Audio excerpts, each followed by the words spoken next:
Welcome to the Murley End. I'm Dominic Machado, and today I am joined by Nick Brookes out of London. We're recording just a couple hours after the recently completed first ODI against Bangladesh, and we'll talk about that in a little bit. But if you're listening to this, please give us a follow and subscribe on the podcast. If you're listening to this on YouTube or watching this on YouTube, please like and subscribe as well. And please be on the lookout for more newsletters to come in the future. We've got some exciting stuff coming up. And be sure, if you haven't, to check out Nick's most recent piece on umpiring. It's a great little trip down memory lane on controversial umpiring decisions. And so if you're an old school Sri Lanka fan, you'll love reliving some of those moments, hate reliving some of those moments as well. All right, so Nick, we are in, sort of the most exciting time of the Sri Lankan cricket calendar, the Bangladesh series, where we've got all sorts of shenanigans going on. Nick, could you tell us a little bit about this rivalry? Give us a little historical background and where you see it going and kind of what the purpose of this rivalry is. Man, the rivalry rolls on, doesn't it? I can't even remember where it started. Was it the celebration back in the day, the Nagin Yeah, celebration? yeah, the Noggin Um, celebration. Yeah, in the Nidahas Trophy, right? In 2018 now, right? yeah, Yeah. right back in the Nidahas in 2018. And then, I remember it getting sort of especially spicy in that Asia Cup when there was all this talk about Sri Lanka having no stars. And then, of course, Angelo Mathews being timed out by Shakib in the World Cup was another dose of drama. And even with Shakib and Angelo absent, the drama rolls on. Yeah. There's under edges not being given, there's timeout celebrations. And just out of nowhere, this has kind of turned into one of the spicier rivalries in world cricket. And of course, it's often like forgotten about or not really spoken about that much that Bangladesh have got a Sri Lankan in the dugout, right? In Hasaranga. Yeah, and he said, I think before the third ODI, third T20, he said, "Oh yeah, Hasaranga's coming back. He's just another player." Again, kind of following in this, Sri Lanka don't have any star players. They don't have any quality bowlers. All this kind of narrative that's going around, and I think it's unclear whether cooler heads are trying to prevail. Shanto came out and said, Sri Lanka need to move on from the timeout celebration, though, even though it was Shoreful Islam, when he took the first wicket of the series, he points to his as the timeout celebration. So I don't think that these are going to be forgotten. And it's kind of exciting, too, that these two teams are going to be paired together in the T20 World Cup. And we're going to get to see a very high stakes version of the Noggin Derby that everyone will want to catch. And speaking of the T20 World Cup, Nick, what were your takeaways from this T20 series against Bangladesh, right? So Sri Lanka won the first and third game, winning the series 2-1. What stood out to you? Yeah, I think there were lots of positives to take away, right? We spoke just before we came on air about Kusal Mendes' form, the consistency that he's showing, getting after it from ball one. That was really, really positive. And then, well, it's the slingers, isn't it, that stand Yeah. out? Thushara and Madhushanka. It was that performance from Thushara in the third T20 was just pretty destructive, wasn't it? And he offers something kind of different to Patirana because that wrist position's so strong and he Yeah. gets that swing up front. And I think something that like often isn't fully appreciated. We saw it with Malinga, right? That when the wrist position or the arm position moves from there to there, you don't just get the side swing, you get that real downward swing, Yeah. that kind of dip. So, he's dangerous, isn't he, with the new ball? Yeah. As is Patirana in the middle overs and at the back end. But I think we've got a situation where it's really unlikely come the T20 World Cup that we're going to see both of them start. It's funny because last time Mark and I were chatting with Prad, we kind of all, I think, agreed that Angelo and Shanaka together in a T20 side doesn't necessarily make masses of sense, and maybe Sri Lanka have got to be bold and pick one or the other.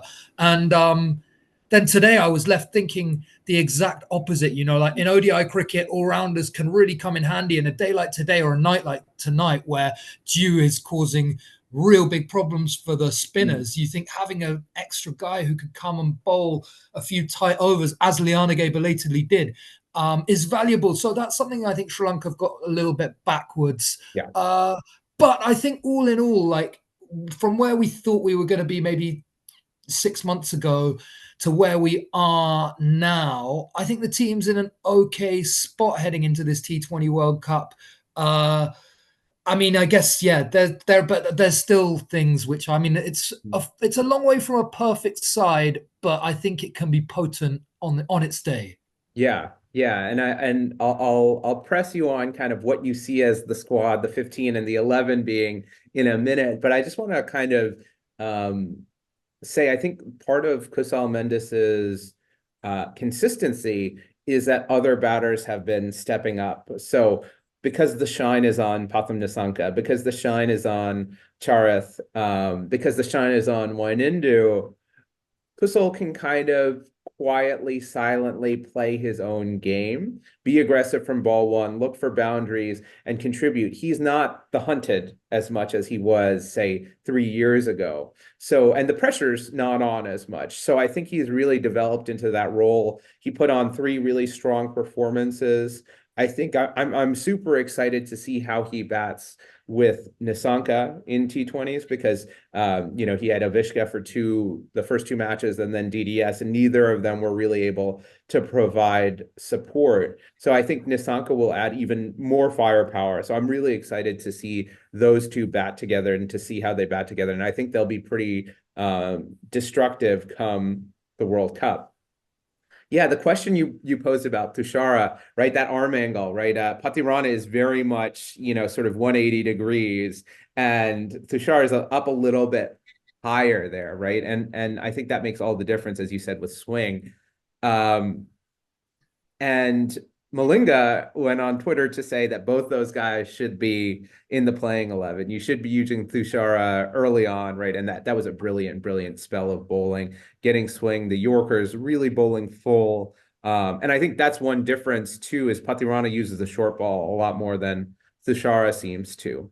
Yeah, and I think as this is that third T20 was the last game before the World Cup. So we kind of need to think, okay, well, what squad modifications do we want to have? And Nick, you mentioned the difference between 6-5 and 7-4, right? We have not been using all of our batting resources, right? We've been finishing innings with, 4 or 5 wickets still intact, right? Which means to me, right? And you mentioned choosing one of Angelo and Shanika. I think we can probably pull a batter from the top. I know Mark is dead against this, but I think Sadira is someone who could be a good cover batter, right? Someone who could come in at the top, someone who could come in the middle overs if someone gets hurt.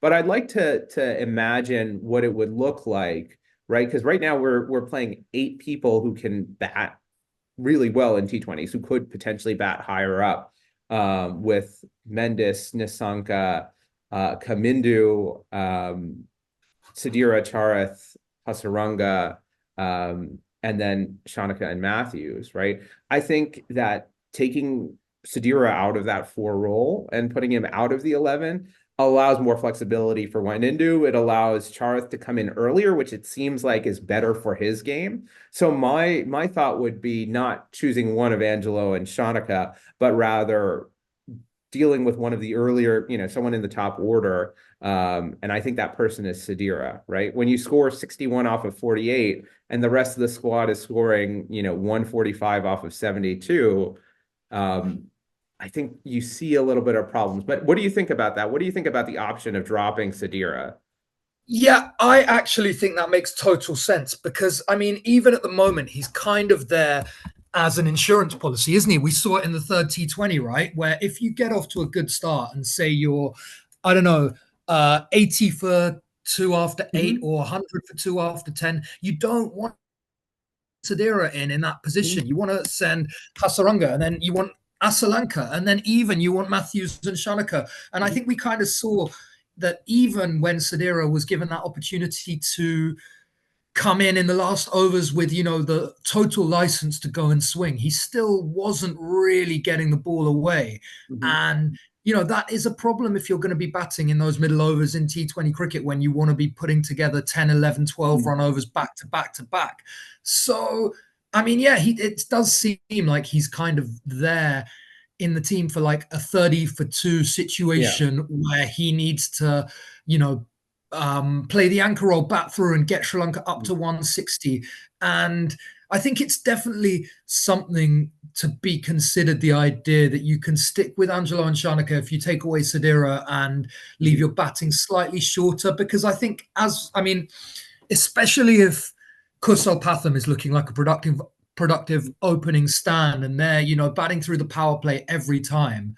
Yeah, it does seem like Sadira has a little bit of a spare part feel in T20 cricket because you can't waste balls, can you? Once you get down to the last 12 overs and you've got a good platform, you've got to explode. And I've been hugely impressed with Kamindu Mendes. He Mhm. looks like a player who's got shots all over the park. And I think really you want Hasaranga coming in about the 10 over Yeah. mark pretty much Yeah. every game. Yeah, no, I think that's how Hasaranga views himself is he's supposed to get in around that 8 to 12 over mark, and particularly to attack spin, right? I think that's where he excels is he absolutely smashes spin. So he kind of comes in as a spin hitter in the middle overs, right? And Mm, you want someone who, right, you want someone to tick over runs quickly with him, right? If he's batting with someone destructive, right? And we can all remember what happened in the Asia Cup final in 2022, right? When he and Bonica were batting together, it was absolutely brilliant. So I think Sadira is the odd man out, whether the Sri Lankan Brain Trust will say, okay, we can play without an anchor. Although I don't really think it's playing without an anchor. We know that Pathum, Kusal, and Kamindu and Charith are all capable of playing responsible innings, right? And so, yeah, I would think Sadira is the guy to go. And he's a handy batter who can step in at any position between 1 and 4 if someone gets injured. So I think you carry him in the squad, but not necessarily in the 11. I think the other thing is, right, you want Dawson to face more balls, right? As one yeah, of the, absolutely. yeah, yeah. Uh, and the other thing is, I thought what was really interesting in the third ODI, third T20, sorry, was Hasaranga didn't really come off, Mhm. but he forced Bangladesh to change their plans, right? Yeah. And because he came in and they were like, we can't feed him spin because he's just going to Mhm. take it down, they had to bring back whoever it was, Tuskin Yeah. and Fizz, earlier than they would have done. And then they left themselves kind of slightly short-handed at the death. And so I think that's something really cool about Hasaranga coming in up the order is he's forcing teams to change their plans. And people still really aren't totally aware of how dangerous and destructive he is as a batter. And so I think that's something we're going to see more and more. Mhm. And the way he opens up the offside, even when balls are on his Yeah. stumps, he's just something really different for Yeah. Sri Lanka. Yeah. And Yeah. yeah, that's exciting. In terms of forcing the momentum. And then I love I think Angelo and Shanika work well as a pair because you can imagine Angelo as better against spin and Shanika as better against pace. So you have options that come there. So I think that's the smart move. Whether they'll do it or not, I don't really know. And again, I agree with you about Kamindu. I think he's shown that he has a lot of talent, a lot of skill, and he needs to be given a bit more time. So that's the batting. The bowling brings all sorts of goodish questions, right? We obviously have, I don't think, I can't think of a time where Sri Lanka has had more white ball seam talent. But we have injury issues, right? Chamira is hurt right now. Patirana is hurt right now. Kumara just limped off the field in this first ODI. What's your take on the pace stable that Sri Lanka have? And who would you in that game against South Africa? Who are you putting in your first 11? I think that's the toughest question that Sri Lanka face, right? It's really hard to kind of rank these seamers Yeah. and get a depth chart. And I just don't know how I would go, how they're going to go. I'm going to say I want Patirana in my 11 Mhm. because he just brings X factor, doesn't he? Like Yeah. if it's a flat pitch in the middle overs, he's the kind of bowler who can prize out a wicket. Mhm. And since he's put on this extra pace, he is just so dangerous, for tail enders. And South Africa are a team who've got quite a long tail. I imagine, from 8 down, they're not as strong. And so if you open the door a crack, if you get them 3-4 down, Patirana's the kind of guy who can slam that door shut. That said, he will have the occasional bad day, doesn't he? Like the first Yeah. T20, I think he bowled 2 11 ball overs. So we're going to see that while he's honing his craft. But I think at this stage, it's probably a gamble for Sri Lanka that's worth taking. If they're only going to go with 2 seamers, it's tough. I think you'd probably back Chamira's experience. Mhm. Dilshan Madhushanka just for some reason hasn't been quite as successful in T20 cricket of late as he has done in ODI cricket. And I don't quite know why that is. But I mean, look, there's a lot of time when things can still change. And I think the IPL will actually factor into the coaching staff's thinking when it comes to that June 3rd clash against South Africa, because you'd imagine that out of Chamira, Patirana, Thushara, and Madhushanka, someone's going to really impress in the IPL and kind of put their stake in the ground as I'm the pack leader, I'm the guy Mhm. who needs to be watched out for. But it's a great position for Sri Lanka to be in. And I mean, I've mentioned 4 guys, but you've got the likes of, Benora, Mhm. Asitha, Pramod, who can all come in as well if they're injury issues. Yeah, I think the big question is, 2 versus 3 seamers, right? I think 3 seamers gives you a lot of flexibility because then, less pressure to bowl Patirana anywhere outside of the middle and death overs. You can go with different variations. I think, if you asked me to pick now, if I was going with a 3, I was designing my ideal team 6-5. I would go with Chamira again, his experience, and when he's rolling, he is so good. I think if he's healthy, bowling 4 overs, I don't think will put too much of a strain on his body. I think it's when he gets into the 1 day format that we start to see some of those soft tissue injuries come in. But I would like Chamira, I think Thushara, because he provides something different in the early overs, right? With swing available, different action. And then you've got a whole nother beast with Patirana. I agree with you. He has to be in the 11. He is an out and out match winner, and he's someone who can turn games for you. I think the other thing that you were totally right about how he treats tail enders. He's also hard to get away for 6. He'll give away runs, but a lot of those are squirty 4s or, wides down the leg side, but he's very hard to get away for 6. So, in the late overs when people are trying to pump him down the ground or sort of cut him over, over point and things like that, he's just hard to get away. So, and he'll have, a full IPL season of Dhoni-led captaincy to kind of help him hone and improve his skills too.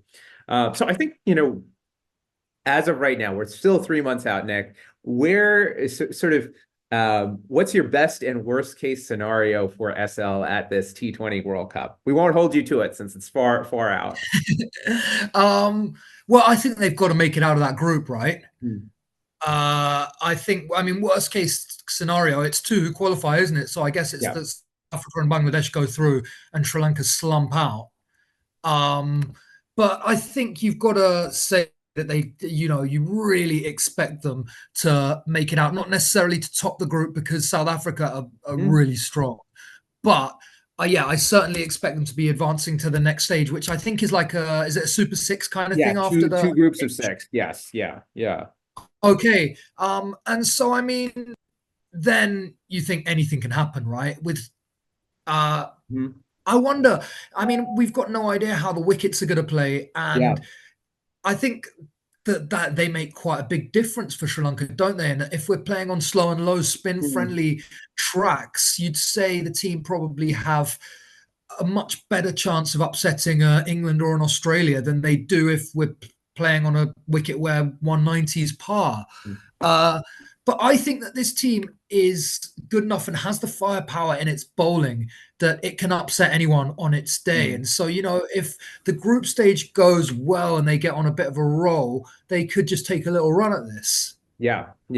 I 100% agree with that assessment. I think What would you need to happen is to get out of that first group, right? We like to see them, I do think they're a better T20 side than Bangladesh and Netherlands. And then I forget who the Nepal. Nepal. Yeah, I think that they're a better T20 side than those three But I teams. mean, it's a tough group, isn't it? Yeah. Because like you see, look at some of the teams in like the other groups. There's like Papua New Mhm. Guinea and Uganda in one group, Oman USA and and Namibia. Canada in another Yes, group. Yeah. like so. I mean, this is a tough group, Yeah. and but that could play into Sri Lanka's hands because Mhm. it's the kind of thing where everyone could Yeah. beat everyone. You know, like Netherlands could take a game off Yeah. South Africa Yeah. again. Yes. Nepal could beat Bangladesh, and Yeah. so as long as Sri Lanka can do the business in their games, Yeah. they yeah. Exactly. No, I 100% agree that I think, yeah, it is a tight group, and South Africa and Bangladesh are both prone to slips, as is Sri Lanka. So it'll be certainly exciting. There'll be unexpected things happening.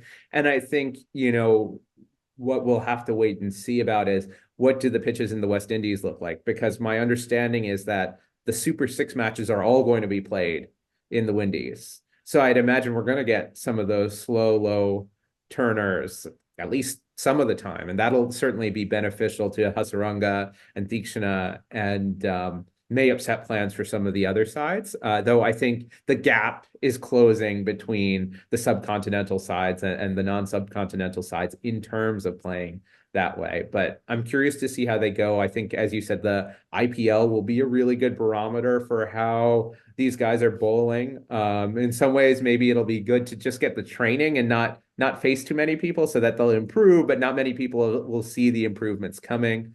So I'm excited for that. I think they could have, this is the best shot they've had since 2014, I think, to making sort of a business making it to the business end of a tournament like this. So I think there's a lot to be excited about. All right. So let's turn, speaking of being excited, something I was less excited about was watching Sri Lanka's performance in this first ODI against Bangladesh. So what were your takeaways from the game, Nick? And what do you think went wrong for them? I'll start with a couple of positives before we get into doom and gloom because I think there Yeah. was a fair bit of that to go around. But that Vishka Pathum partnership in ODI cricket looks really dangerous. And today, I mean, they put on what 71 in Mm. the first inside the first power play and batted really impressively together. I Yeah. was really pleased to see Pathum hitting over the top on several occasions, and not necessarily just off half volleys, off good length balls as well, kind of Yeah. stepping out and hitting really straight and true. And he just looks like a player who's massively grown in confidence over the last 6 months, who is really starting to understand his game better, to expand his range. And I think he's going to be a weapon for Sri Lanka going forward, hopefully in 2 and possibly 3 formats. The other thing was, man, I'm just so impressed with Jonathan Lianage every time I see him bat. I know it was not that long ago that I think you, Estelle, and I were talking about him ahead of his first game and saying he doesn't really look like a number 6. He's a bit of a Yeah. nudger, he's a bit of a nerdler, but he just looks like someone who works so hard. Mm. I think he's batted 4 times for Sri Lanka now and made 3 really sort of substantial kind of innings changing knocks, coming in at times where Sri Lanka are in those sort of awkward positions of 140 for 4. And yeah, I'm just impressed with his all-round game. He's really busy. Yeah. He looks like he can score around a run a ball without hitting boundaries because he can just pick ones and twos so well. And he has some range against the spinners, right? We saw Yeah. him hit 2 sixes off the spinners today, one of them really early in his innings. And he looks like the kind of guy who's going to improve Yeah. and keep working really hard. And so I think once he finds a few more big scoring options against the quicks, he'll Yeah. be a really complete player. And it's interesting because, I know in kind of theory, we all want a sort of Barnaker type player at number 6, someone who's a bit more Yeah. explosive. But I think what we've seen is like that actually you need to be a bit more sort of diverse, if that's the right word, a bit more adaptable, willing to, to be able to play those knocks where you come in the last 10 Mm. overs and smash it about, but also to be able to do those rebuild jobs. And, we've seen someone like Liam Livingston, Yeah. who I think Sri Lanka would die for at number 6 in theory, do not very well for England. Yeah. And I think that's what's good about Lianage is that he has that kind of breadth of approach. He's a bit of a rebuilder. Mm. Yeah, I'm super hyped to see more of him going forward. But yeah, it was funny kind of batting effort from Sri Lanka Yeah. because it felt like they were cruising quite a lot of stages, but then they just kept losing wickets in Yeah. kind of like unusual fashions, right? Like Pathum toe edging a hook to Mm. third slip. I mean, when do Yeah. you see a third slip in an No. ODI? Yeah. And Yeah. when Yeah. you Yeah. see like a hook going to them, and then like Kusal kind of trying to play an expansive shot and picking Mm. out mid off, it just felt like that substantial partnership didn't develop. And I think they were probably 30 runs short, maybe. And then that started to look a lot shorter when once Dew came in, and it was just like Yeah. so difficult for Theeks and Hasaranga. I saw at one stage someone rubbing their hand along the outfield and the hand just came up sopping wet. And I mean, Yeah. in those kind of conditions, you can have Murali and Warne in your team and they're going to struggle, right? Yeah. Because it gets not only does it get harder for them to grip, but I think the pitch got a bit less responsive and started coming onto the bat a bit easier. Uh, I guess if I had one like real criticism, it would be after that fourth wicket, which I think was like what the 16th over or somewhere around there, then maybe the 19th over. I did a little look at this, and of the next 10 overs, 6 of them went for 6 or more, and there was like a 10, a 9, a 8, and a 7 in there, and I think it was Hasaranga and Madushan bowling, and then Tikshana came on. Mm. But that felt the moment 4 wickets down, like Yeah. that was the time when I think Sri Lanka needed to put their foot on the throat and kill the Mm. game off. Because if you get Bangladesh 5 or 6 down there, I mean, it doesn't Yeah. matter if you've front loaded the seamers and you've got to kind of make things up a bit at the back Yeah. end. I think the game's gone, right? And Mm. and in hindsight, I mean, I know Kumara bowled 4 overs in his first game back. You're probably loath to give him a 5 or 6 over spell. But Yeah. I think that was the time to go back to Madhushanka. And if Mm. Pramod's not doing it, then maybe that was the time to introduce Lianage and have him get through some tight overs. It just seemed like the game really got away from Sri Lanka in that kind Mm. of period. And just, from whatever they were, 27 for Yeah. 3, you don't expect to be losing too many games Yeah. from that position, right? Yeah. Yeah. So, yeah, I think on that last point, we're still struggling a bit in those middle overs, bowling wise. We know what to do in the power play. Madhushanka was, again, to highlight your point, different bowler in the 1 day format, getting swing, beating the bat. Madhushan also looks a very good 1 day bowler. I've been impressed by him. And, I thought the use of Kumara when he first came in was pretty good. Like, okay, just be aggressive, try to take wickets. And that's eventually how he got the wicket of, who was it? Was it Ridoy or whoever that fourth wicket was who fell to the big pull shot?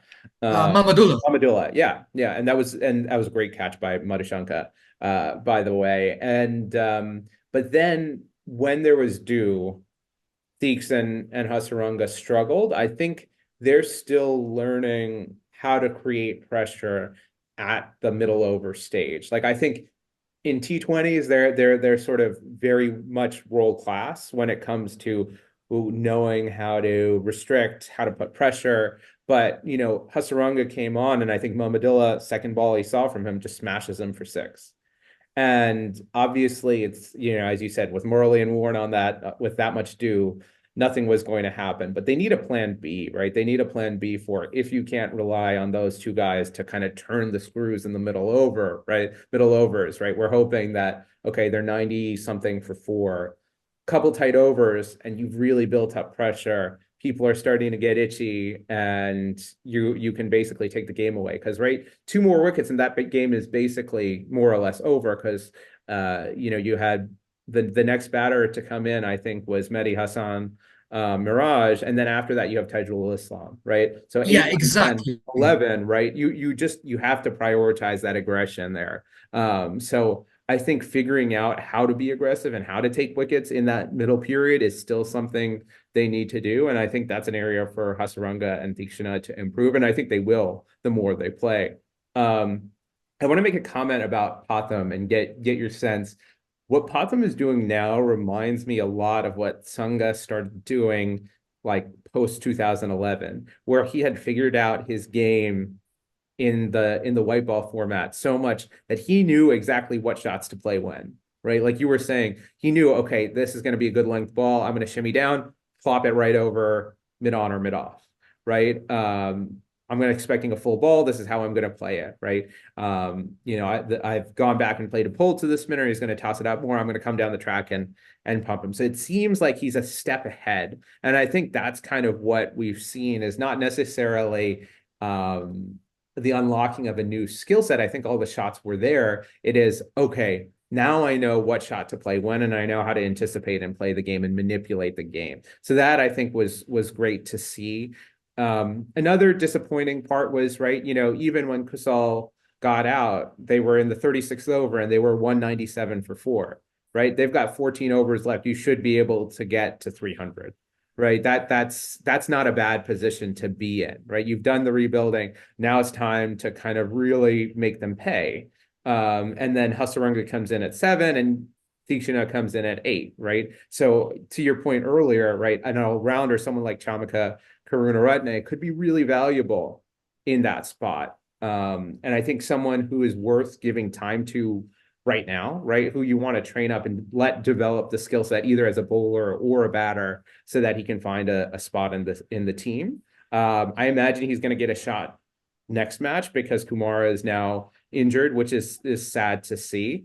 But I think figuring out how do we build an innings, how do we finish an innings is going to be interesting. I think, if anything, the way Sri Lanka are built, they're built for sort of a aggressive top order. They're depending on the power coming from, Pathum, Avishka, Kusal, and Charith, right? That's where their explosiveness lies, right? And they want to get off to a good start. They want to be aggressive. They want to have that intent from early on through late in the game, because then they start to get, once you get 3, 4, 5 down early on, they go into their shell, right? And they know that they don't have that many options beyond 7, right? And that they want to kind of hold on. So I think for me, I don't mind playing Lianage at 6, given that. But I think maybe getting an all-rounder in and just honestly sticking to the aggressive script with Avishka and Pathum and Kusal and Charith and just say, come on, keep on getting big runs for us and getting big scores. Yeah.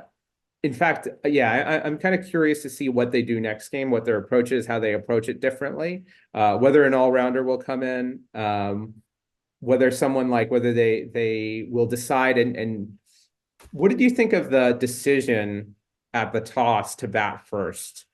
I saw a lot of criticism that coming in for a lot of criticism online. Yeah, I mean, hindsight is 2020, but Yeah. now it looks absolutely horrible, doesn't it? Yeah. Especially with the lineup you've got, where you've got 2 spinners, 3 Mm. seamers, and half a 6th bowler. So if your spinners Yeah. struggle, you're completely screwed, right? Yeah.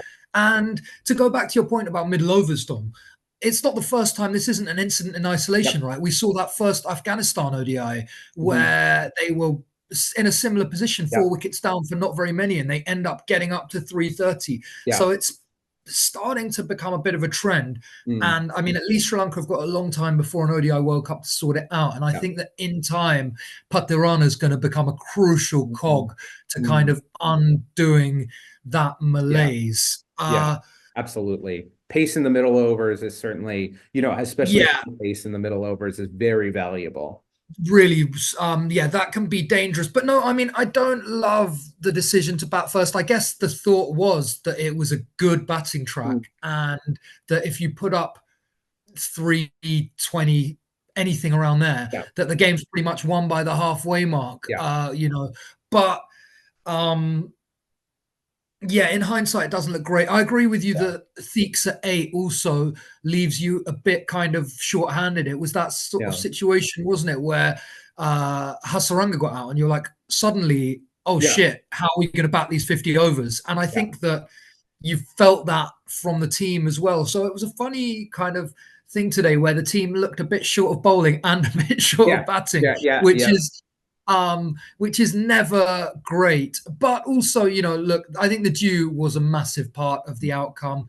And I think the other thing to say is, we can be harsh on Sri Lanka when they lose, and you've got to give Bangladesh their props. And I yeah, thought Shanto especially batted really, really well. Uh, but by the time, Mushfiqur got to 25, it was all a yeah, bit inevitable, and it was a little bit too easy, wasn't it? Those yeah. last kind of 20 overs. Yeah, yeah, yeah, and yeah, you're totally right. Whenever Mushfiq comes in a situation like this, he knows exactly how to handle it, exactly how to play it, and Shanto was fantastic. Yeah, And and they were so far ahead of the game that they actually could kind of tick them off risk free, right? exactly. Yeah, there was no risk taken, no chances created. Shuffling bowlers didn't do it, and I think. And I'm curious, line and length for spinners seems to me to be very different in one day versus T20 cricket.